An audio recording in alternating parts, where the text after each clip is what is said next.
Good morning to all.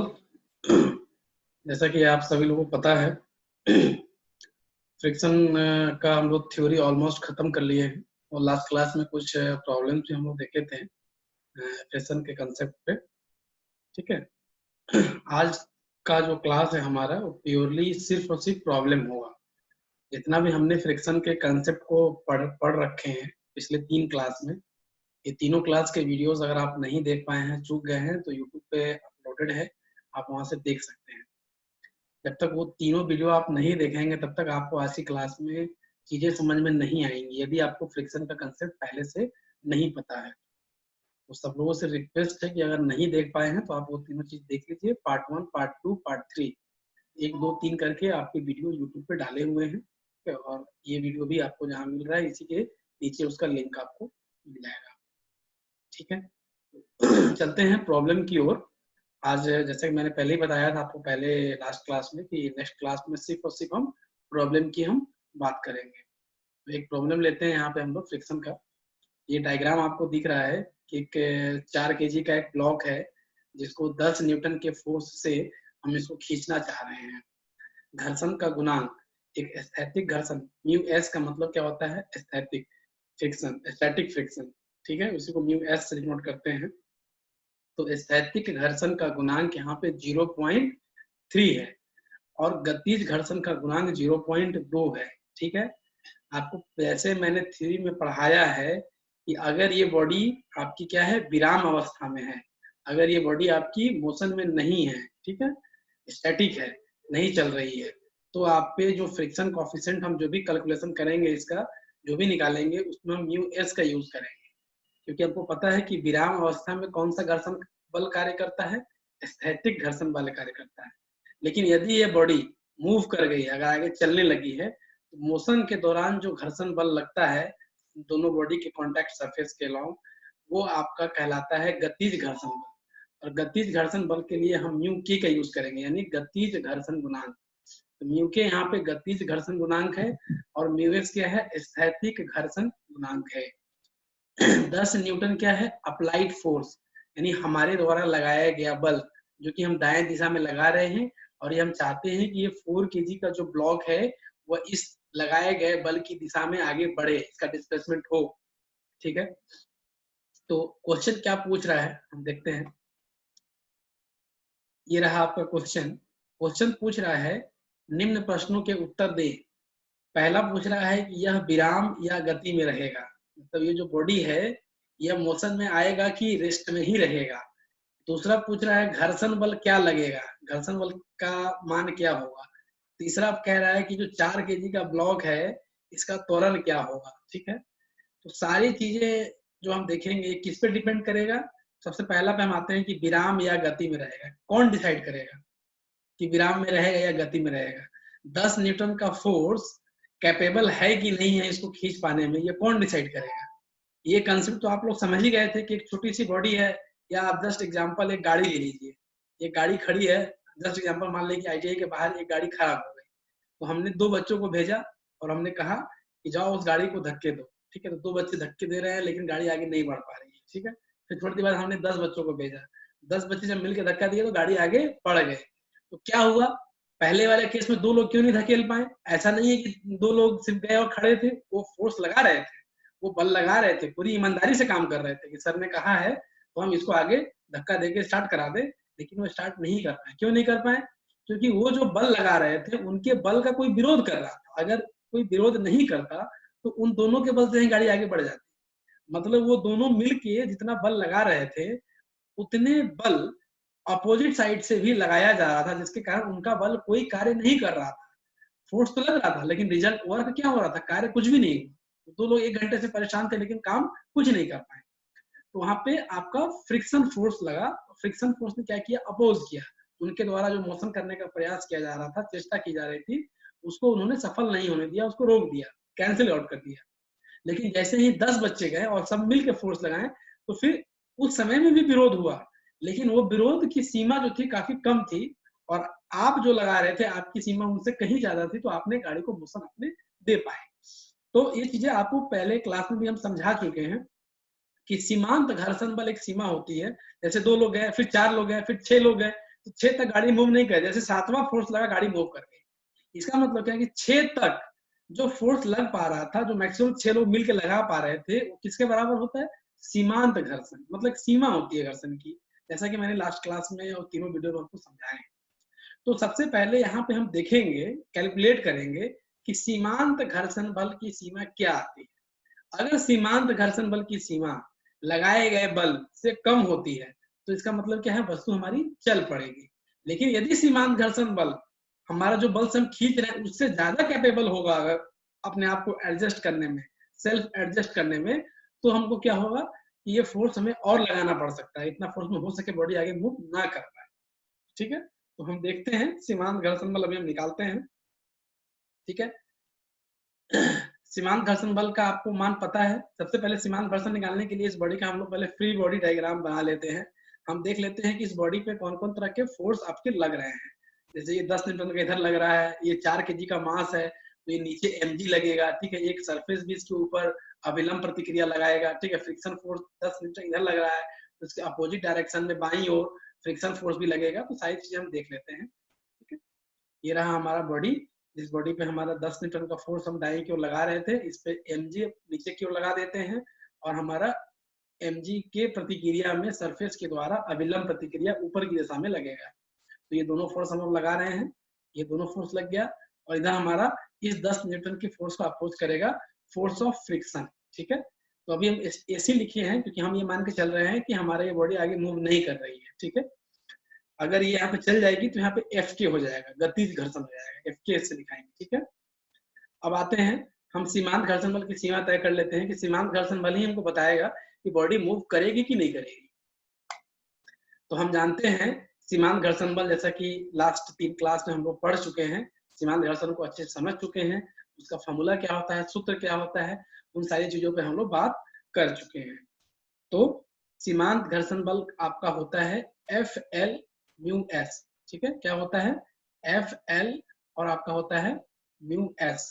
ठीक है, into N. N क्या है? आपका एक अभिलंब प्रतिक्रिया है। ठीक है, ये आपका उसका फॉर्मूला है, ये जो आप देख पा रहे हैं। ठीक है, FL is equal to, FL को बोलते हैं सीमांत घर्षण बल, लिमिटिंग फ्रिक्शन। म्यू एस का मतलब क्या है? स्टैटिक फ्रिक्शन, स्थैतिक घर्षण। एस पहले आपको बता चुके हैं, बार बार बता रहे हैं, आप कंफ्यूज बिल्कुल ना हो।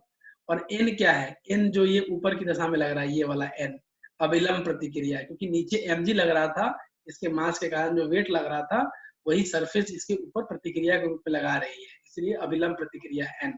ठीक है, अब हमको यहाँ पे देख पा रहे हैं कि एफएल निकालने के लिए हमको म्यू एस हमको प्रॉब्लम में दिया हुआ है। ठीक है, इस वाले से हम यूज करेंगे, म्यू के यूज नहीं करेंगे। लिमिटिंग फ्रिक्शन मैं बार बार बताया हूँ, पहले आपको थ्योरी में भी, फिर आपको प्रॉब्लम के दौरान भी मैं रिपीट कर रहा हूँ। सीमांत घर्षण बल एक स्थैतिक घर्षण बल है। सीमांत घर्षण बल क्या है? स्थैतिक घर्षण का एक अधिकतम मान है। तो जब भी सीमांत घर्षण बल का कैलकुलेशन हम करेंगे, उसमें हम म्यू एस ही यूज करेंगे, उसमें स्थैतिक घर्षण गुणांक का यूज करेंगे।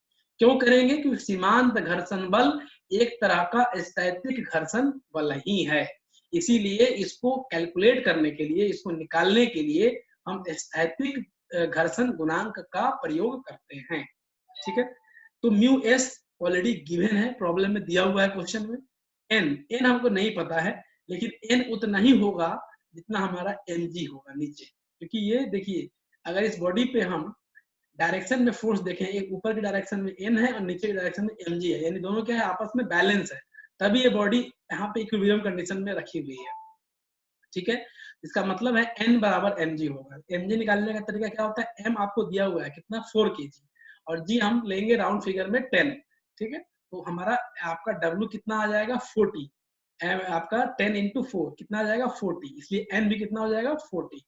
ठीक है, उसको देख लेते हैं, अभी यहाँ पे 40 लिख देते हैं उसको निकाल के।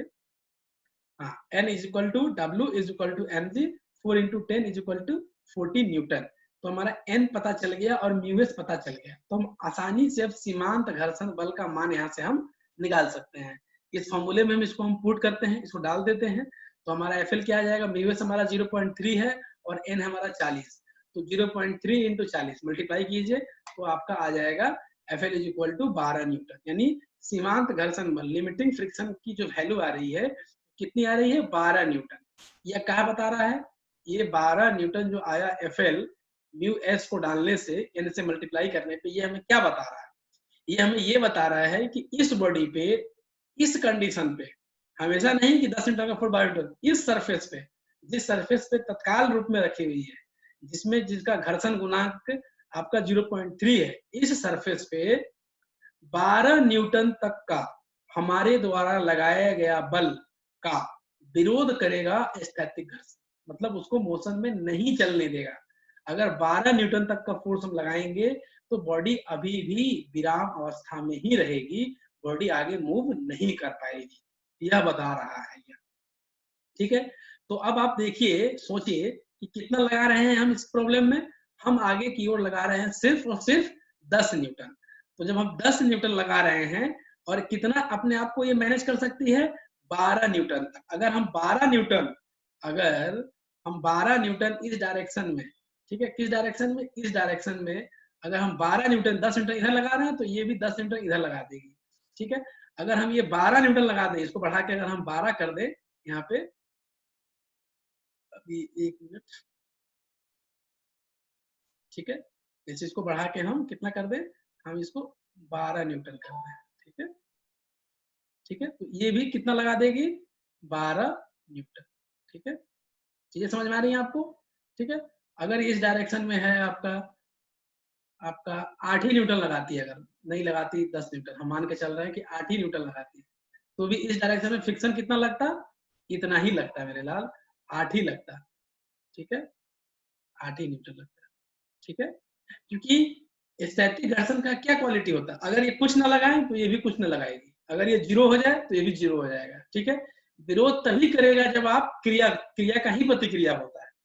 कुछ लोगों के दिमाग में ये नहीं आना चाहिए कि जैसे ये 12 न्यूटन आया तो 10 न्यूटन हम इधर लगा रहे हैं और जो स्थैतिक घर्षण बल है वो इधर की ओर क्या हो जाएगा 12 न्यूटन लग जाएगा। जैसे उधर 10 लग रहा था और हमने फॉर्मूला लगाया तो कुछ लोग बी जो ख में हमने पूछा घर्षण बल क्या होगा तो उसमें बता देंगे घर्षण बल सर क्या होगा 12 न्यूटन होगा।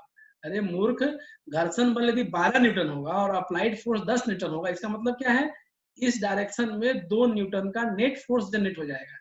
इसका मतलब क्या है कि आपकी बॉडी जो है इधर चल पड़ेगी। ठीक है, तो किधर चल पड़ेगी, आपकी इस डायरेक्शन में, सॉरी इस डायरेक्शन में आपकी बॉडी चल पड़ेगी। इधर 10 था और इधर 12 था, 2 न्यूटन का इधर आपको इधर की ओर लग जाएगा, तो उस अपोजिट डायरेक्शन में चल पड़ेगी। ऐसा कहीं देखे हैं कि आप दायां खींचना चाह रहे हैं वस्तु को, फोर्स लगा रहे हैं अपनी ओर और वस्तु अब पीछे की ओर चलने लगे, तो ये पॉसिबल नहीं है। क्यों नहीं पॉसिबल, इससे क्या स्पष्ट होता है, आपको क्या ज्ञान प्राप्त होता है, इससे यह ज्ञान प्राप्त होता है कि बॉडी की सीमा भले ही 12 न्यूटन है लगाने की, इसकी कैपेसिटी भले ही है लगाने की सरफेस की इस कंडीशन में, लेकिन ये लगाएगी उतना ही जितना आप लगा रहे हैं, तो उससे ज्यादा नहीं लगाएगी, हमेशा उससे बराबर ही लगाएगी। एक कंडीशन में आप ज्यादा लगा सकते हो लेकिन ये किसी भी कंडीशन में ज्यादा नहीं लगा सकते, न कम लगाएगी। ठीक है, कम तब लगाएगी जब ये सीमांत घर्षण बल को क्रॉस कर जाएगी, मतलब अपनी एक्सट्रीम लिमिट पे पहुंच जाएगी, तो ये उतना ही लगती रहेगी, लेकिन ये आपका आगे बढ़ जाएगा, मोशन में। ठीक है, तो आपको क का जवाब मिल गया कि यह वस्तु क्या रहेगी, विराम में रहेगी, क्योंकि 10 हमको यहाँ पे कितना आया है 12 न्यूटन का आया है और फोर्स कितना है 10 ही न्यूटन, तो 10 न्यूटन हमारा इधर भी लग जाएगा। ये जो फ्रिक्शन ऑफ फोर्स है इसकी वैल्यू क्या हो जाएगी 10 न्यूटन, क्योंकि 10 न्यूटन हम लगा रहे हैं तो फ्रिक्शन फोर्स भी कितना होगा 10 न्यूटन का ही लगेगा इस डायरेक्शन में। ठीक है, इस डायरेक्शन में, अपोजिट डायरेक्शन में। ठीक है, तो उसका भी जवाब आप लोगों को मिल गया। ठीक है, अब गौ क्या पूछ रहा है, गौ ये पूछ रहा है कि 4 किलोग्राम वाले ब्लॉक का त्वरण क्या होगा। ठीक है, तो त्वरण क्या होगा समझिए, त्वरण होता क्या है, क्या होता है त्वरण, एक्सीलरेशन जिसको बोलते हैं अंग्रेजी में, वेग का परिवर्तन दर होता है त्वरण। ठीक है, तो वेग क्या होता है जब डिस्प्लेसमेंट होता है, ठीक है, rate of change of displacement, लेकिन यहाँ पे डिस्प्लेसमेंट हो रहा है नहीं हो रहा है, विस्थापन हो ही नहीं रहा है, तो वेग भी नहीं होगा। जब वेग नहीं हो रहा है तो वेग का फिर दर क्या बदलने की, जब वेग ही नहीं है, वेग ही 0 है, तो फिर दर क्या है उसकी, इसका मतलब त्वरण क्या है आपका 0 है। अगर इसको आप फॉर्मूला से भी निकालेंगे F = ma होता है, वहां भी आप डालेंगे तो भी वहां से आपको आंसर मैथमेटिकली भी 0 आएगा, प्रूफ आएगा। कैसे आएगा उसको हम लोग यहाँ पे देखते हैं। अभी सबके सामने में आएगा।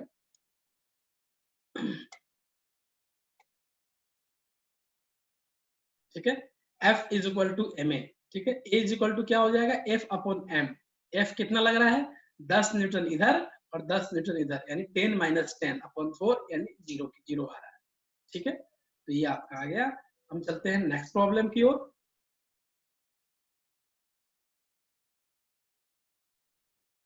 देखिए एक डायग्राम है, इस पे थोड़ा सा हमने कंसेप्ट बदल दिया है। ठीक है, क्या किया है कि उसमें हमने डायरेक्टली आपको जो फोर्स लगाया था वो लीनियरली लगाया था, मतलब क्या है कि हॉरिजॉन्टली डायरेक्शन में लगाया था। इस पे हमने क्या किया है, फोर्स हमने आपका ना ऊपर लगाया है, क्या लगाया है, एक इंक्लाइंड प्लेन पे लगाया है। 45 डिग्री के एंगल पे हम इस बॉडी को खींच रहे हैं, और इस कंडीशन में सिर्फ एक ही वैल्यू यहाँ पे दी हुई है, क्या दी हुई है, म्यू के। तो देख के हमको पता चल रहा है कि बॉडी में मोशन होगा, क्योंकि म्यू के तभी आपका लगता है, इफेक्ट में आता है कि बॉडी आपकी मोशन में है। गतिज घर्षण का बात यहाँ पे हो रहा है। जब गतिज घर्षण की बात हम तभी करेंगे जब बॉडी हमारा मोशन में होगा। ठीक है, प्रॉब्लम में क्या पूछ रहा है, देखिए इसमें पूछा ही नहीं है कि बॉडी मोशन में होगी या विराम में होगी, क्योंकि पहले ही उसने क्लियर कर दिया ना, डायग्राम से ही क्लियर कर दिया है। डायग्राम में सिर्फ म्यू के दिया था, अगर वो म्यूएस दे देता तो आपको पूछ लेता यहाँ रहेगा कि नहीं रहेगा, फिर आपको एक सीमांत घर्षण निकालने के लिए आपको पड़ता, तभी आप कह सकते थे कि बॉडी मोशन में रहेगी या नहीं रहेगी। चलिए क्या पूछ रहा है, घर्षण बल क्या होगा, पूछ रहा है कि फोर्स ऑफ फ्रिक्शन क्या होगा, फिर पूछ रहा है अभिलंब प्रतिक्रिया जो एन लगेगा बॉडी की सरफेस के द्वारा बॉडी के ऊपर, वो क्या होगी, और त्वरण पूछा है। लास्ट क्वेश्चन की तरह इसमें भी पूछ रहा है कि आपका त्वरण क्या होगा, एक्सेलरेशन क्या होगा। ठीक है, तो जब भी इस तरह का आपको प्रॉब्लम मिलेगा, आपको जो फोर्स हम इस डायरेक्शन में, इंक्लाइन डायरेक्शन में लगा रहे हैं, ठीक है, तो इसको आप दो पार्ट में तोड़ लेंगे।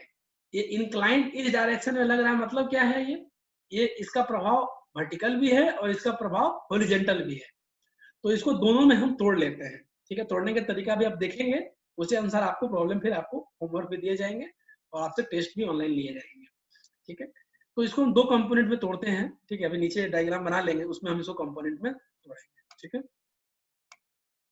ठीक है, अब चलते हैं, आते हैं, डायग्राम हमने नीचे कॉपी कर लिया है। अब इसको हम दो कंपोनेंट में तोड़ते हैं। ठीक है, एक कंपोनेंट ऊपर होगा, एक कंपोनेंट आपका नीचे होगा। दूसरा आपका क्या है, 4 kg के लिए नीचे mg लगेगा, एक आपका ऊपर इसका अभिलंब प्रतिक्रिया लगेगा, जिसका मान हमसे पूछ रहा है कि अभिलंब प्रतिक्रिया क्या होगी। ठीक है, और एक फोर्स ऑफ फ्रिक्शन लगेगा, क्योंकि इसको हम सरफेस पे खींच रहे हैं, तो फोर्स ऑफ फ्रिक्शन क्या होगा, इधर होगा। ठीक है, चलते हैं, तो अभी हम देख लेते हैं। एक एन, ये एन आ गया, ये नीचे mg लगा, mg आपका 4 था, तो 4 गुने 10 40 लग जाएगा। ठीक है, इसको हमने तोड़ लिया, 10√2 cos 45। ठीक है, ये जो भी एंगल होगा वो cos के साथ होगा, जो ऊपर वाला एंगल होगा वो साइन का पार्ट होता है, जो वर्टिकल पार्ट होता है वो साइन का होता है। ठीक है, जो हॉरिजॉन्टल होता है वो cos का होता है। जिसके साथ एंगल था वो cos का हो गया, जो ये था वो क्या हो गया, साइन का पार्ट हो गया। ठीक है, इस तरीके से हम तोड़ते हैं। आपको अभी 2-3 प्रॉब्लम करेंगे तो आप भी अच्छे से सीख जाएंगे, कोई बहुत बड़ी चीज नहीं है, बहुत ही आसान तरीका है ये। ठीक है, अब आगे बढ़ते हैं। ठीक है, इधर हमारा गतिज घर्षण लगेगा, क्योंकि हमारा जो फोर्स लग रहा है वो इधर की डायरेक्शन में लग रहा है। नेट फोर्स जो देख रहे हैं, ये जो इंक्लाइन फोर्स था, इसका एक कंपोनेंट दाईं दिशा में लग रहा है, यानी दाईं दिशा में वस्तु को विस्थापित करने का ये फोर्स प्रयास करेगा। तो फ्रिक्शन फोर्स क्या करेगा, इसको दाईं दिशा में जाने से रोकेगा, यानी बाईं दिशा में इसके समान बल 10√2 cos 45 इक्विवेलेंट कंडीशन के लिए इसके समान फोर्स लगाएगा। ठीक है, अब यहाँ पे देखते हैं कि अब तक जो हमने लास्ट क्वेश्चन में देखते थे कि नीचे सीधे W को, जो mg था उसको n के बराबर कर देते थे, जितना भी मास होता था उसको 10 से मल्टीप्लाई किए उतना ही n होता था। कुछ लोग सोचते थे कि n तो हमेशा mg के बराबर होगा, लेकिन नहीं, उसमें भी हमने ऐसा कंसेप्ट नहीं दिया था कि n हमेशा mg के बराबर हो। उसमें हमने क्या कहा था, एक फोर्स नीचे लग रहा था mg और एक ही फोर्स ऊपर लग रहा था, तो दोनों तरह के फोर्स को हमने क्या कर देते थे, इक्वेट कर देते थे, यानी एक जाति के, मतलब एक तरफ लगने वाले उनको एक तरफ जोड़ दिया और दूसरी तरफ बराबर के दूसरी तरफ एक तरफ वाले, तो वही यहाँ पे हम करेंगे। एक तरफ क्या है, मेरा n है, तो n बराबर, और n है और एक और फोर्स है, देखो एक n ऊपर की ओर है, एक है 10√2 sin 45, एक इस मान का भी फोर्स है, क्योंकि 10√2 न्यूटन का फोर्स लग रहा था यहाँ पे। तो ये जो है एक तरफ ऊपर की दिशा में दो फोर्स लग रहे हैं, कौन कौन, n प्लस 10√2 sin 45, और नीचे क्या लग रहा है बाबू, W यानी उसका वेट mg जो कि कितना है 40 है। तो ऐसे हम इक्वेट करेंगे, ठीक है। तो लिख दिए n प्लस 10√2 साइन 45। इससे और लग सकता था, जैसे कि हम एग्जांपल आपको बताएं, इसमें ऐसी कोई बात नहीं कि सिर्फ यही लग रहा है, हो सके ये लग रहा हो सके ये लग रहा हो सके हम बॉडी पे कुछ एक्सटर्नली ऐसे फोर्स नीचे की ओर लगा रहे हो, 2-3 तरह का फोर्स ऐसे लगा रहे हो, 2 न्यूटन, 4 न्यूटन, 5 न्यूटन, 6 न्यूटन। तो इसको तोड़ने का हमेशा तरीका ये है कि एक बार जो ऊपर की तरफ जितने फोर्स लग रहे हैं उनको एक तरफ लिख लेंगे और नीचे की तरफ जितने फोर्स लग रहे हैं उनको बराबर की एक तरफ लिख लेंगे। उसको हम सॉल्व कर देंगे तो n का वैल्यू हमें प्राप्त हो जाएगा, ठीक है। तो हम उसी तरह लिख लिया, हमको n था एक 10√2 साइन 45 था और नीचे में कितना लग रहा था, सिर्फ और सिर्फ mg जो कि कितना है 40। तो हमने 40 लिख दिया। यहाँ से हम n का मान निकालेंगे तो 40 माइनस 10√2 साइन 45। साइन 45 का वैल्यू सबको पता है 1/√2 होता है। तो √2/√2 कैंसिल हो जाएगा, ठीक है। तो आपका n का वैल्यू यहाँ से हम आपका निकाल लेंगे। देखिए कितना आता है, अभी निकाल रहे हैं हम लोग। n का वैल्यू आपका आ जाएगा 30 न्यूटन, ठीक है। √2 से √2 कैंसिल हो गया, 10 बच गया, 40 में से 10 गया, आपका 30 न्यूटन आ गया। तो ये n निकालना था। क में यही पूछा था कि घर्षण बल क्या होगा, फोर्स ऑफ फ्रिक्शन क्या होगा, वो अभी निकालेंगे। ख हमको पहले ही निकल गया, अविलंब प्रतिक्रिया यानी n, ठीक है। घर्षण बल कैसे निकालते हैं, ठीक है। घर्षण बल निकालने का दो तरह का घर्षण, एक स्थैतिक घर्षण होता है, एक आपका गतिज घर्षण। यहाँ कौन सा घर्षण हो रहा है मेरे लाल, यहाँ पे आपका गतिज घर्षण हो रहा है। तो गतिज घर्षण में हम म्यू के यूज करते हैं, म्यू के इंटू एन, और स्थैतिक घर्षण में क्या करते हैं, म्यू एस इंटू एन। इन दोनों का फॉर्मूला घर्षण का एक ही है, सिर्फ बदलता क्या है, घर्षण का गुणांक, ठीक है। तो हम यहाँ पे फॉर्मूला लगा देंगे घर्षण बल के लिए। घर्षण का फॉर्मूला क्या हो जाएगा, म्यू के इंटू एन। म्यू के हमको दिया हुआ है प्रॉब्लम में 0.3 और एन अभी अभी हम लोगों ने निकाला है कितना, 30 न्यूटन, ठीक है। तो हम निकाल लेते हैं। एफ के इज इक्वल टू मी के इंटू एन 0.3 इंटू 30 यानी 9 न्यूटन। कितने का फोर्स लगा रहे हैं, फ्रिक्शन फोर्स कितना लग रहा है, 9 न्यूटन। तो आपको देख के मैथमेटिकली भी आपको चीजें समझ में आएंगी। आप इधर का फोर्स निकालो, ठीक है। ये फोर्स अगर निकालोगे जो कि इस कंपोनेंट का हॉरिजॉन्टल कंपोनेंट था, जो कि इस बॉडी को इधर खींच रहा था, तो इसका मान अगर आप देखोगे 10√2 cos 45। cos 45 का वैल्यू कितना होता है, 1/√2। तो cos 45 का वैल्यू डाल दो तो कितना आ जाएगा, 10। तो आपको स्पष्ट पता चल रहा है कि 10 न्यूटन के फोर्स से बॉडी को दाएं दिशा में खींचा जा रहा है। और फ्रिक्शन फोर्स कितना लग रहा है मेरे लाल, 9 न्यूटन ही लग रहा है। इसका मतलब क्या है, 1 न्यूटन इस डायरेक्शन में ज्यादा है, तो बॉडी क्या है, मोशन में है। 1 न्यूटन फोर्स के बदौलत बॉडी मोशन में है। तो मैथमेटिकली भी आपको सारी चीजें क्लियर होंगी। ऐसा नहीं कि सिर्फ हमको ये कह रहे हैं कि नहीं म्यू के दिया हुआ था बॉडी गतिज में। आप देख पा रहे हैं कि 10 न्यूटन का फोर्स से हम खींच रहे हैं, जाहिर सी बात है वो खींचा जाएगा, क्योंकि उसको रोकने वाला बल कितना लग रहा है, सिर्फ 9 ही न्यूटन लग रहा है। तो जब तक ये 9 न्यूटन अगर ये होता तो बॉडी क्या रहती, विराम अवस्था में रहती। लेकिन कितना लग रहा है बॉडी, यहाँ पे फोर्स लग रहा है 10 न्यूटन, ठीक है। तो अब 4 किलोग्राम वाले ब्लॉक का त्वरण क्या होगा, तो त्वरण तो बिल्कुल होगा क्योंकि मोशन हो रहा है यहाँ पे, ठीक है। तो वही F is equal to ma लगा देंगे। F कितना है, 10। इसको भी ऐसे ही इक्वेट करेंगे, ठीक है। एक तरफ एक वाला और दूसरी तरफ दूसरा वाला, ठीक है। तो F इज इक्वल टू एक कितना है, पॉजिटिव का 10 है, दूसरा क्या है आपका माइनस का 9। इसको पॉजिटिव मान रहे हैं, इधर डायरेक्शन में हम चल रहे हैं, और ये इसको उल्टी डायरेक्शन में अब विरोध कर रहा है, इसलिए इसको नेगेटिव से। तो फोर्स कितना हो जाएगा आपका, नेट फोर्स 10 माइनस 9 यानी 1 न्यूटन। F निकल गया is equal to m, m क्या है 4, और a, तो 4 डाल दीजिए और a डाल दीजिए, तो a इज इक्वल टू क्या हो जाएगा 1/4 यानी 0.25 आएगा, ठीक है। तो इसको हम लिख देते हैं 0.25 मीटर पर सेकंड स्क्वायर, ठीक है। इसका यूनिट होता है एक्सेलरेशन का। तो ये प्रॉब्लम आपका सॉल्व हो गया। आई होप क्वेश्चन नंबर 1 और क्वेश्चन नंबर 2 बहुत ही आसानी से आप लोगों को समझ में आई होंगी। बहुत ही धीरे धीरे हम चल रहे हैं, एक एक पॉइंट को बार बार क्लियर कर रहे हैं, क्योंकि ये बेसिक है। बेसिक अगर आपका एक बार क्लियर हो जाएगा तो फिर कोई दिक्कत नहीं है, आप आसानी से किसी प्रॉब्लम को सॉल्व कर सकते हैं। प्रॉब्लम कह क्या रहा है, प्रॉब्लम क्या पूछ रहा है, सीमांत घर्षण बल क्या होता है, स्थैतिक घर्षण का गुणांक कहाँ यूज होगा, ठीक है, गतिज घर्षण का गुणांक कहाँ यूज होगा, घर्षण बल क्या होता है, उसका क्या कंसेप्ट है, ठीक है। ये सारी चीजें आपको समझ, अविलंब प्रतिक्रिया कैसे निकालेंगे, क्या फॉर्मूलाज होता है, कैसे फोर्स को रिजॉल्व करेंगे अगर इंक्लाइंड होगा तो, ठीक है। वो सारी चीजें हम लोग देख पा रहे हैं, ठीक है। अगले प्रॉब्लम में चलते हैं हम लोग, ठीक है। एक प्रॉब्लम ये भी है। अभी जो लास्ट प्रॉब्लम हमने किया 2 नंबर प्रॉब्लम, उसमें थोड़ा सा मैंने यहाँ पे डाइवर्ट किया है। उसमें हम इसमें ऊपर की ओर इसको ऐसे इस डायरेक्शन में, यहाँ से 45 डिग्री की डायरेक्शन में इसको हम ऐसे खींच रहे थे इस डायरेक्शन में, ठीक है। अब क्या कर रहे हैं हम 20√2, उसमें फोर्स अलग था, 10√2 लिए थे, यहाँ पे हमने फोर्स चेंज कर दिया, 10√2 न्यूटन के फोर्स से इसको पुश कर रहे हैं। पहले क्या कर रहे थे, इस पॉइंट से, ये वाले पॉइंट से, राइट वाला पॉइंट जो कॉर्नर पॉइंट था, इसको हम क्या कर रहे थे, पुल कर रहे थे, अपनी ओर खींच रहे थे, ठीक है।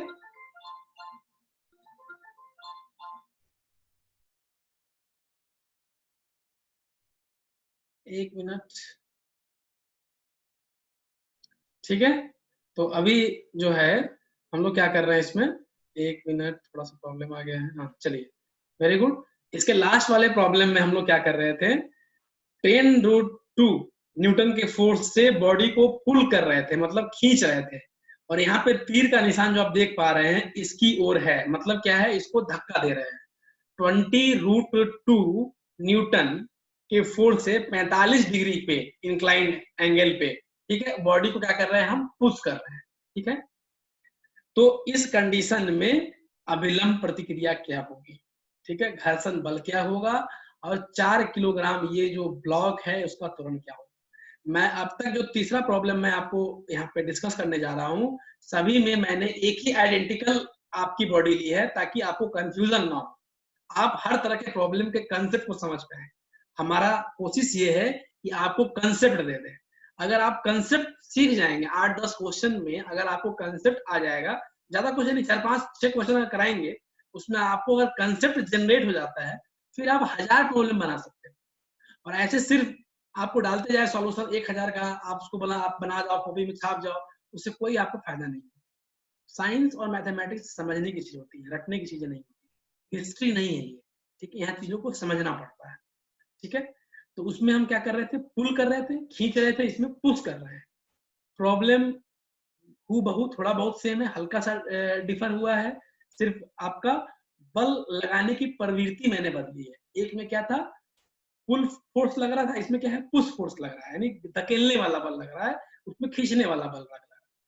क्वेश्चन सेम ही है, उसमें भी पहले अभिलंब प्रतिक्रिया पूछा गया था, घर्षण बल पूछा गया था, और ब्लॉक का त्वरण पूछा था। इसमें भी हम सेम चीज पूछ रहे हैं, ताकि बल बदलने से क्वेश्चन हमने नहीं बदला है, सिर्फ क्वेश्चन का थोड़ा सा नेचर बदलने का प्रयास हमने किया है।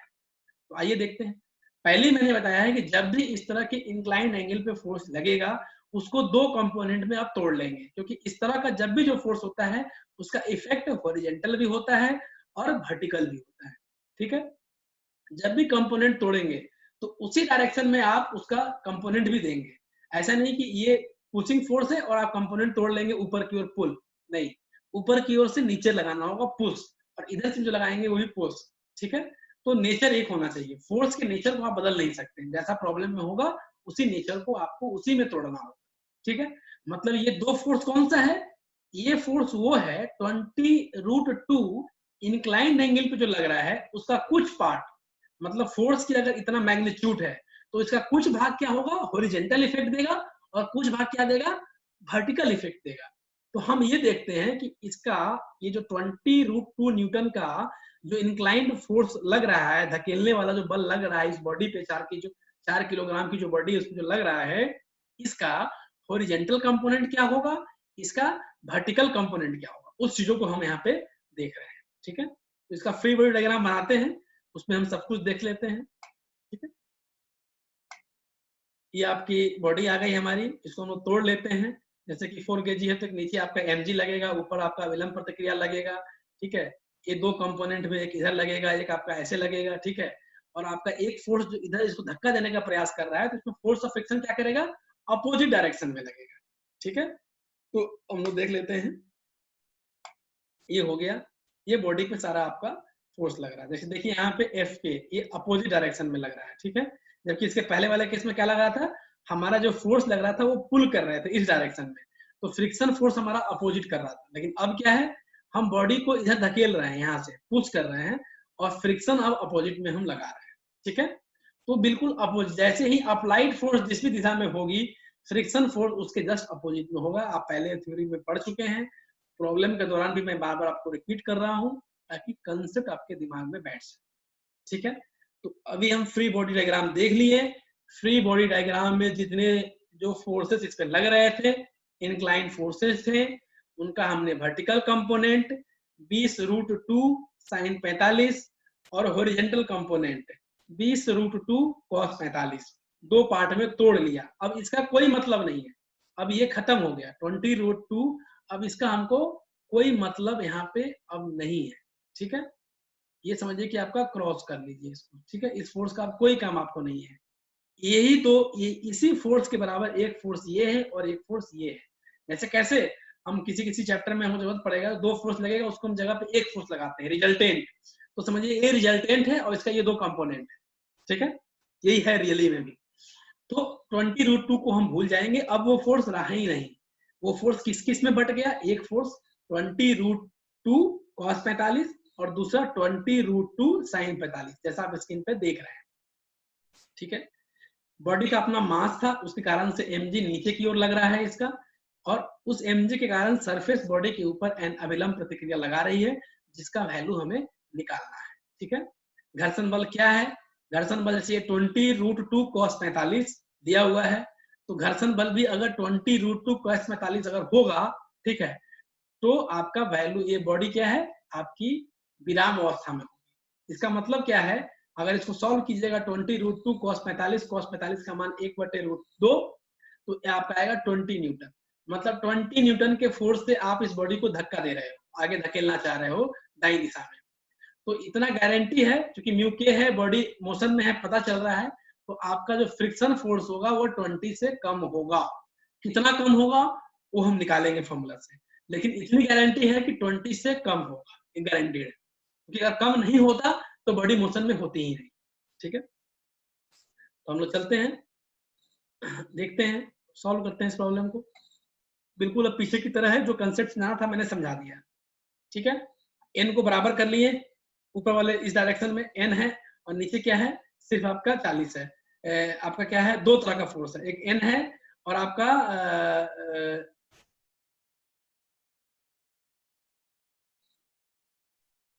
हाँ ठीक है, एक एन ऊपर की दिशा में एन लग रही है और नीचे की दिशा में दो फोर्स लग रही है। एक फोर्स आपकी लग रही है 20√2 sin 45 और एक आपकी क्या लग रही है 40। ठीक है, तो इन दोनों को इक्वेट कर लेंगे, तो आपका n इक्वल टू क्या आ जाएगा 40 प्लस, ठीक है, आपका 20√2। यहाँ पे थोड़ा सा प्रॉब्लम है, यहाँ पे n जो है ऊपर की डायरेक्शन में है और नीचे की डायरेक्शन में दो फोर्स है। ठीक है, तो n जो है यहाँ पे थोड़ा सा गलती हुआ है। ठीक है, इसको हम थोड़ा सुधार कर ले यहाँ पे, एक मिनट।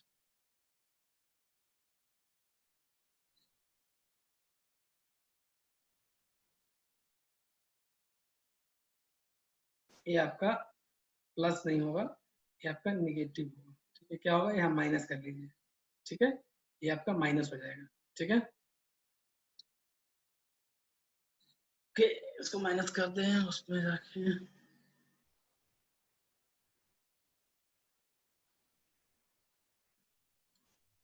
ठीक है, तो हमने यहाँ पे माइनस कर दिया है, ये आपका n माइनस हो जाएगा 20√2 sin 45। ठीक है, अभी डायरेक्ट यहाँ पे हो नहीं पा रहा है, उसको मैं बाद में जाके साइड में कर दूंगा। ठीक है, इज इक्वल टू 40 है, n is equal to 40 plus 10√2, उसका मान पुट कर दिए तो आ गया 60 न्यूटन।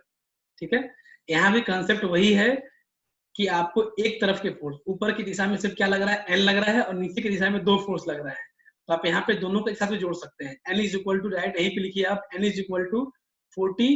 ठीक है, इसको आप बिल्कुल भूल ही जाइए यहाँ पे।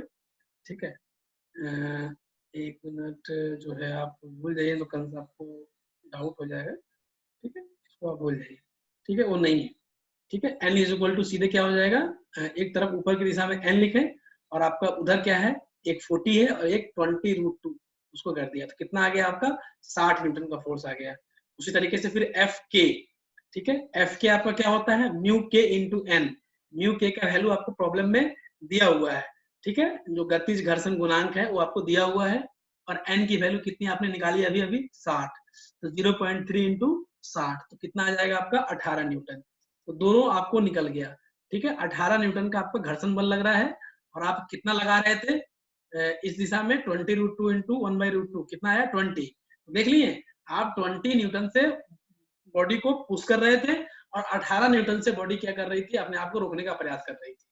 तो इसी कारण से क्या है, आपका जो आपका मोशन हो रहा है, बॉडी आपकी मोशन अवस्था में, क्योंकि आपके द्वारा लगाया गया फोर्स ज्यादा है। ठीक है, मैथमेटिकली सब चीजें आपको दिखेंगी, कुछ छिपने वाली चीज नहीं है। 4 किलोग्राम वाले ब्लॉक का त्वरण क्या होगा, उसी तरीके से F को घटा दीजिए। इस डायरेक्शन में F कितना लग रहा है, इसको सॉल्व कीजिएगा। जो ये डायरेक्शन में आपको दिख रहा है यहाँ पे, ठीक है, ये जो ये डायरेक्शन में ये जो फोर्स दिख रहा है कितना का है, ये 20√2 cos 45। इसको जब सॉल्व करेंगे तो 20 आएगा, 20 न्यूटन इस डायरेक्शन में। और ये F के, ये फ्रिक्शन फोर्स अभी कितना निकाला आपने, ठीक है, ये कितना आया 18 न्यूटन, यानी 20 माइनस 18, यानी 2 न्यूटन का फोर्स जो है आपका इस डायरेक्शन में 2 न्यूटन का फोर्स लग रहा है। ठीक है, तो 2 न्यूटन 2 इज इक्वल टू लिख सकते हैं ma। m कितना है 4, 2 is equal to 4 into a, यानी 2/4 यानी 0.5 आना चाहिए। ठीक है, देखिए अभी देख के सॉल्व कर ले रहे हैं, तो हमारा कितना आ रहा है, आ गया आपका 0.5 मीटर सेकेंड स्क्वायर। ठीक है, तो ये 3 नंबर प्रॉब्लम भी हमारा ये सॉल्व हो गया। ठीक है, आगे बढ़ते हैं। इसके बाद एक प्रॉब्लम और ले रहे हैं, नॉर्मल सा प्रॉब्लम है। इसमें आपको ये दिया हुआ है, एक 4 kg का ब्लॉक है, इस पे 6 न्यूटन के बल से इसको हम खींच रहे हैं और म्यू एस का वैल्यू 0.2 है। काफी बहुत ही सिंपल कंसेप्ट है, और हम क्वेश्चन पूछेंगे कि वही बॉडी चल रही है कि नहीं चल रही है, विरामावस्था में है, घर्षण बल क्या लगेगा, ठीक है, वगैरह वगैरह, कुछ भी क्वेश्चन पूछा जा सकता है। वही है, विराम में या गति में घर्षण बल क्या है, 4 किलोग्राम का त्वरण क्या होगा।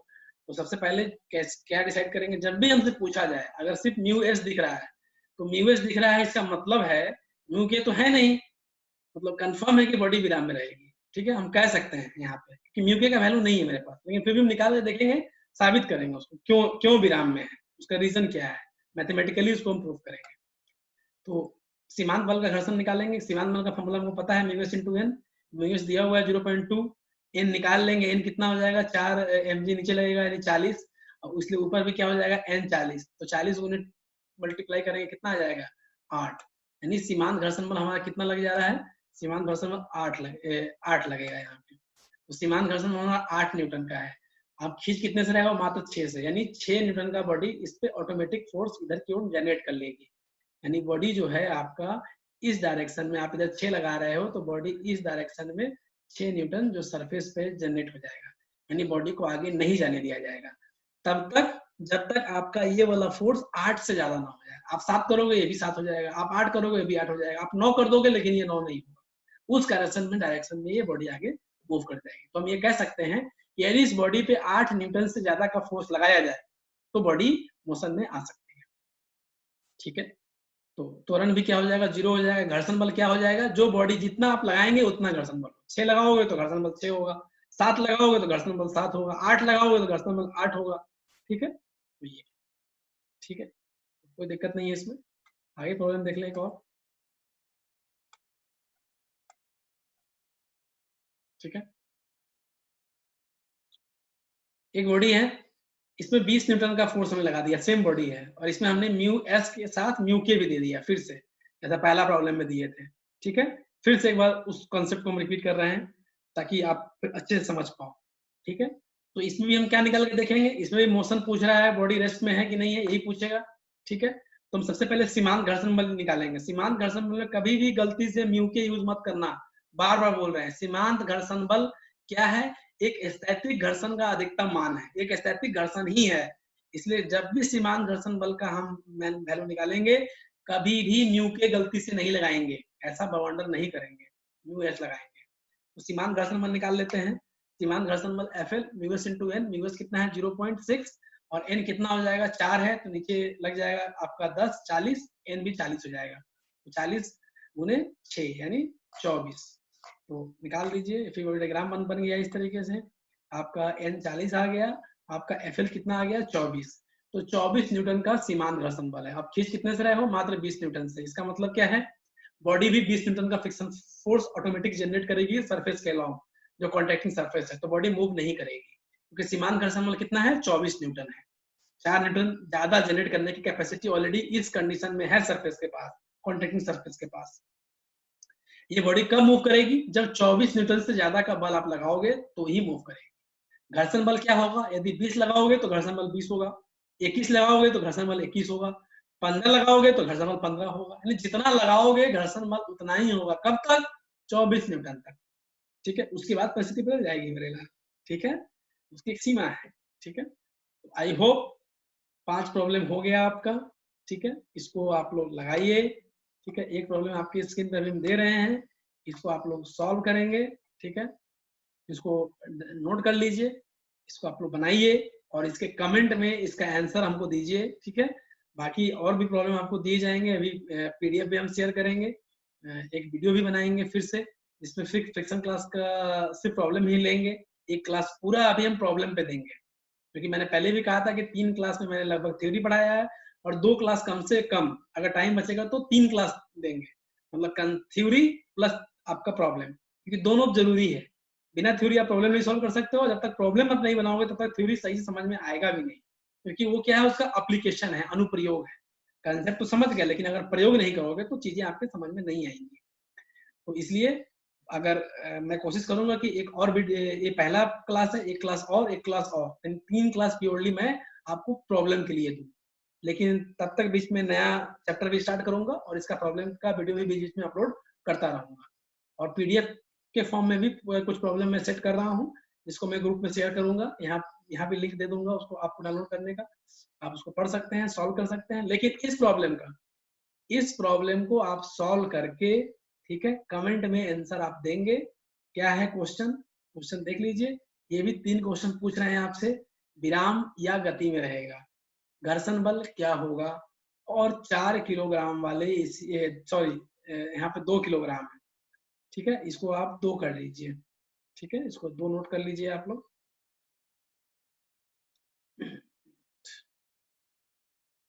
इसको आप लोग 2 नोट कर लीजिएगा। ठीक है, ठीक है, 2 किलोग्राम।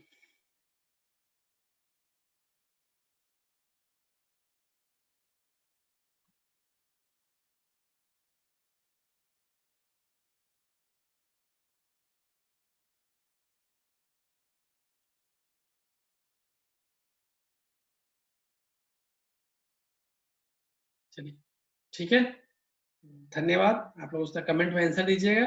फिर नेक्स्ट क्लास में इस प्रॉब्लम को जब स्टार्ट करेंगे तो पहले इस प्रॉब्लम को हम लोग सॉल्व करेंगे एकदम स्टेप बाय स्टेप, जैसे आज आपको पढ़ाए हैं उसी तरीके से स्टेप बाय स्टेप एक एक लाइन चलेंगे। और जो पीडीएफ फॉर्म में जो अभी हम ग्रुप में शेयर करेंगे, उन सारे प्रॉब्लम को एक एक करके क्लास में सॉल्व करेंगे। ठीक है, उसके अभी वीडियो अपलोड करेंगे। तो आज के लिए धन्यवाद। लॉकडाउन में अच्छे से पढ़ाई करें, घर से बाहर ना जाएं। ठीक है, जो भी सरकार का दिशा निर्देश है उसका पालन करें।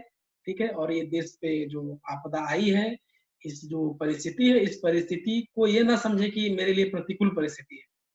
प्रतिकूल हम सभी के लिए है, लेकिन इस प्रतिकूल परिस्थिति में भी हमें इसका डट के सामना करना है और इसको एक अपॉर्चुनिटी में बदलना है। ठीक है, तो आज के लिए धन्यवाद। ठीक है, और किसी को कोई डाउट होगा तो कमेंट कर सकता है, ग्रुप में भी वो लिख सकता है। Okay, thank you, goodbye, और स्टे होम और घर पे रहिए और सेफ रहिए। धन्यवाद।